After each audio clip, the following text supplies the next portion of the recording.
Civic ভলেন্টিয়ারদের জন্য জোড়া সুখবর আজকের বাজেটে। ভাতা বৃদ্ধির সঙ্গে পুলিশের চাকরি সুযোগও বাড়ছে। তো আজকে স্টেট বাজেট 2024 সালের বাজেট ঘোষণা করলেন মুখ্যমন্ত্রী মমতা বন্দ্যোপাধ্যায়, এবং তার এই বাজেটে সিভিক ভলেন্টিয়ারদের জন্য কি উপহার রয়েছে, সত্যি কি তাদের বেতন বাড়তে চলেছে, যদি বেড়েও থাকে কত টাকা বেতন বাড়তে চলেছে, আজকের এই প্রতিবেদনে আনন্দবাজার পত্রিকায় আপনাদের সামনে তুলে ধরব। এখন থেকে রাজ্যের পুলিশের 20% চাকরি সংরক্ষিত থাকবে সিভিক ভলেন্টিয়ারদের জন্য, যা এতদিনে 10% ছিল। ঘোষণা করলেন রাজ্যের মন্ত্রী চন্দ্রিমা ভট্টাচার্য। তো তিনি কি ঘোষণা করলেন সিভিক ভলেন্টিয়ারদের জন্য, আজকের প্রতিবেদনে আপনাদের সামনে তুলে ধরব। রাজ্যে বিধানসভা বাজেটে সিভিক ভলেন্টিয়ারদের জন্য বৃহস্পতিবার গুরুত্বপূর্ণ ঘোষণা করলেন, অর্থাৎ আজকে সিভিক ভলেন্টিয়ারদের ভাতা বাড়ল 1000 টাকা, অর্থাৎ তাদের বেতন বৃদ্ধি হলো এবং তাদের বেতনের পরিমাণ কিন্তু বেড়ে দাঁড়ালো 1000 টাকা। এর ফলে 180 কোটি টাকা বরাদ্দ করা হবে রাজ্য সরকারের তরফ থেকে।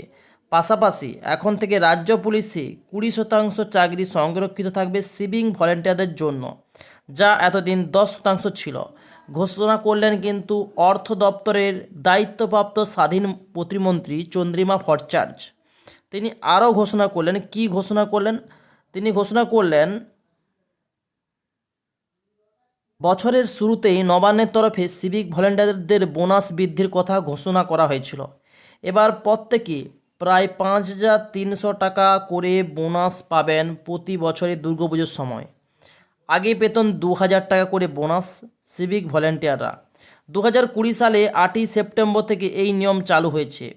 2023 সালে পুজোতে সিভিক ভলেন্টিয়াররা এই বোনাসও পাবেন, এবং চলতি বছর থেকে সেই বোনাসের অঙ্কও বৃদ্ধি করা হয়েছে।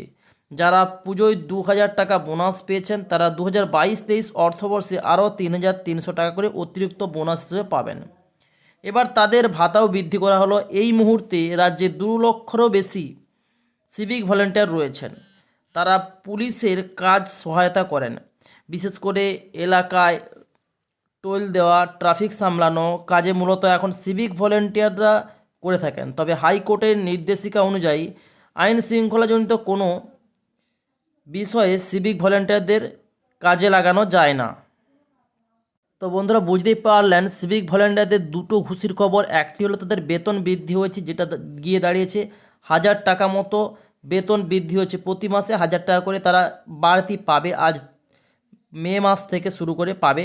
এবং তাদের সংরক্ষিত কিন্তু সিটের পরিমাণ যেটা 10% ছিল সেটা কিন্তু 20% গিয়ে দাঁড়িয়েছে, অর্থাৎ 10% এক্সট্রা সিভিকের জন্য সংরক্ষিত থাকবে। তার পাশাপাশি তারা যে বোনাস পেত পুজোর সময়, সেই বোনাসেরও কিন্তু বৃদ্ধি ঘটেছে। বোনাসটা কিন্তু 2000 টাকা করে পেত, সেইটা গিয়ে দাঁড়াচ্ছে 5300 টাকা করে পাবে। ওকে, তো আজকের খবরটা কেমন লাগলো কমেন্টস বক্সে অবশ্যই কমেন্টস করে জানাবেন। ভিডিও ভালো লাগলে ভিডিওতে অবশ্যই লাইক, শেয়ার এবং সাবস্ক্রাইব করতে ভুলবেন না। তো thanks for watching my video.